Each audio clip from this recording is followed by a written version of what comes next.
So, Blob, a love story by Maggie Su. This one was kind of interesting. It's a surrealist story, and yeah, uh, I will be giving spoilers as I talk about this. Just it's easier to talk about it that way. And it's a quick read, and I don't know if I'd recommend it, but some people love it, some people think it's a really good time, and other people absolutely tear it apart.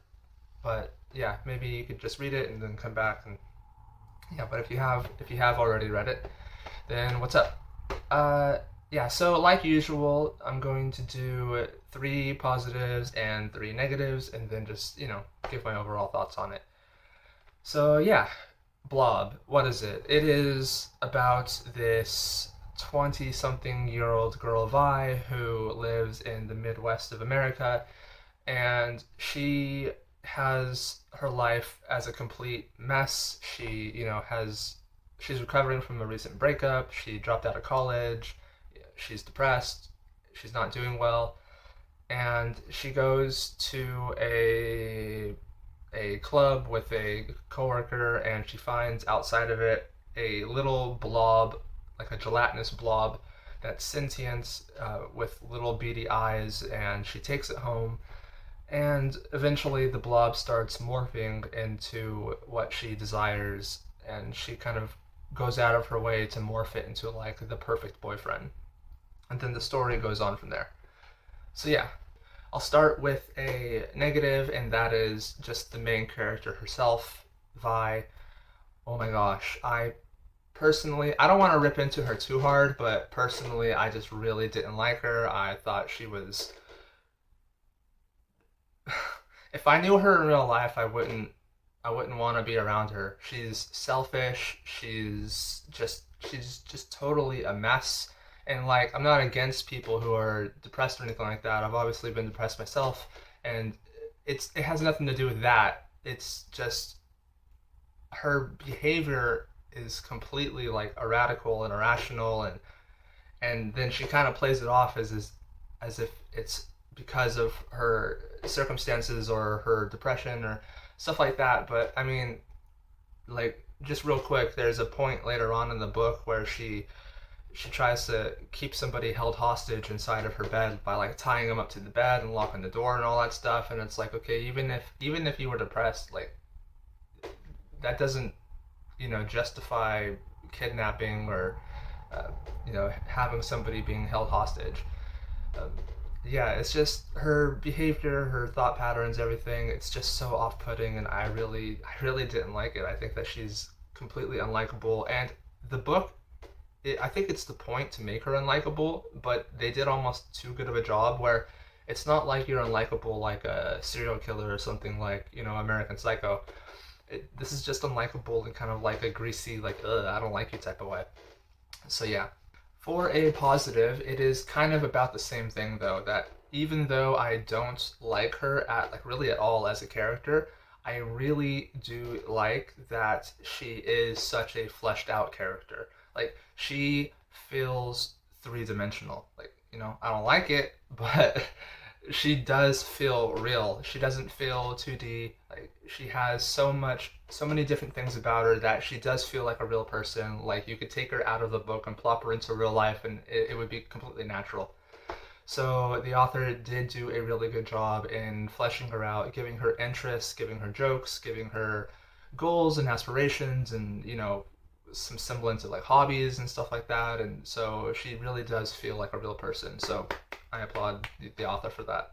The next negative that I want to give is the flashbacks. I do think that all of the flashbacks were completely unneeded. They were unnecessary.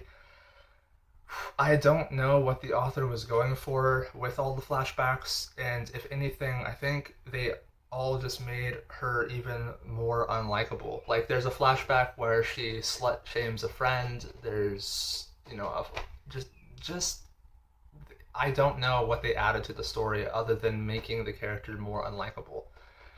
Like, I I don't know. I don't know. Yeah, I just think all the flashbacks could have been removed, and the story would have been maybe even better for it. For my next positive, I do want to touch on.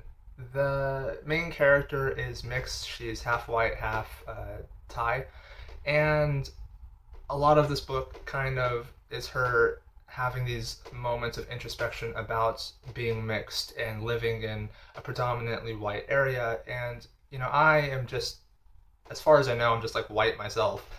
I don't know if I have anything else, but that's not the point. The point is that I'm not mixed, and I don't know what it's like to grow up with that experience. So I do think that that part of the story where she felt othered and she felt isolated, and how people would ask her wanting to know like what her ethnicity is, and then beyond that they wouldn't chase a friendship or anything else. It was just like that was kind of what defined her. I do like that. you know I think, I imagine that that's probably realistic for a lot of mixed people who grow up in white areas, or I don't know, probably around the world, just in any areas. People are always curious about what you are and stuff like that.